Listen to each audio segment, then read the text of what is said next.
Do you know that moment when you realize you've become a ghost in your own life? It hit me on a Wednesday evening when I walked through our front door holding a box that should have meant something. Inside that box was Sarah's favorite chocolate cake. The same dessert that made her eyes light up 3 years ago on our wedding day. I'd stopped at the bakery after my 10-hour construction shift, hoping to surprise my wife. "Hey honey, I brought your favorite cake," I announced, setting the box on our kitchen table. Sarah barely lifted her eyes from her laptop screen. The blue glow painted her face as her fingers danced across the keyboard. She mumbled, clicking away. "Just put it in the fridge." No smile. No thank you. Not even a glance at the man who just spent his last $20 on her happiness. "Maybe we could have some tea together," I suggested. "Not now, David. I'm on a deadline." Deadline. That word had become the third person in our marriage. For 6 months, Sarah had been working as a freelance graphic designer, and apparently, every single day brought another urgent deadline. I placed the cake in the refrigerator next to yesterday's untouched leftovers and wondered when I'd become so unnecessary. That night, lying in bed next to someone who felt like a stranger, I made a decision that would change everything. I was going to conduct an experiment. The next morning, I did something revolutionary. I didn't wash Sarah's breakfast dishes.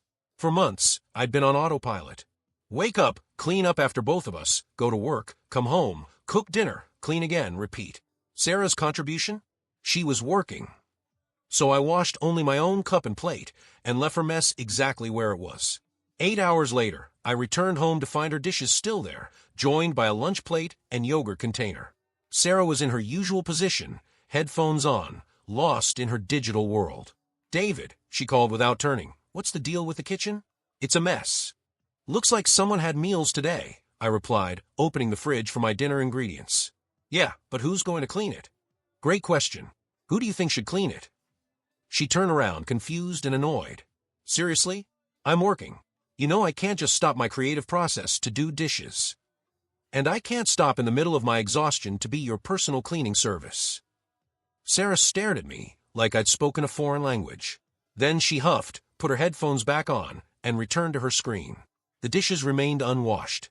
By day 3, our kitchen looked like a disaster zone. A mountain of dishes filled the sink, and counters were covered with the evidence of Sarah's daily eating habits. That evening, something inside me shifted. Instead of feeling frustrated, I felt liberated. I took out exactly what I needed for one portion of dinner.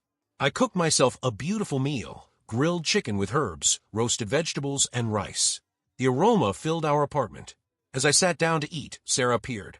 "That smells amazing," she said, hovering near the stove. "Did you make enough for me?"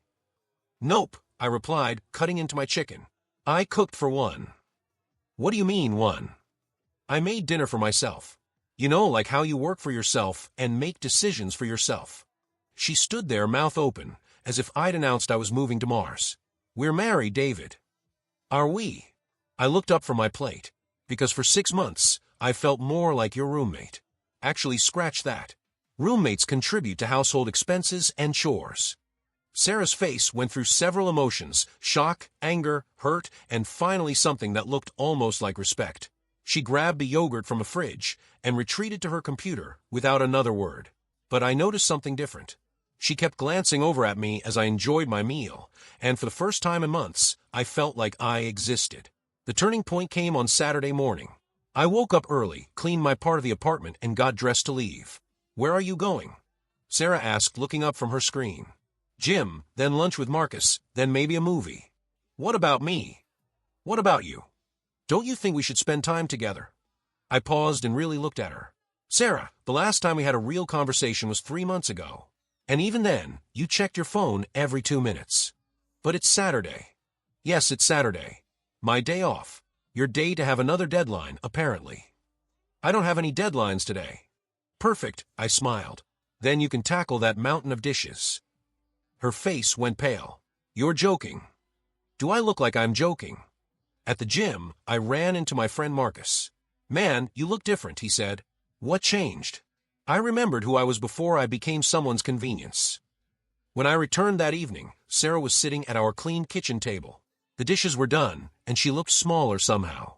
"We need to talk," she said quietly. "I'm listening." "I messed up. I got so comfortable knowing you'd always be there, always handle everything. I stopped seeing you as a person and started treating you like furniture. We talked until 3 a.m. Sarah admitted she'd been using work to avoid responsibility for our relationship. I told her how I'd felt like a ghost and decided to remind us both who I really was. Can we start over? She asked. No. Starting over means making the same mistakes. We start fresh with new rules. 3 months later, we're different people. We have boundaries, responsibilities, and respect for each other.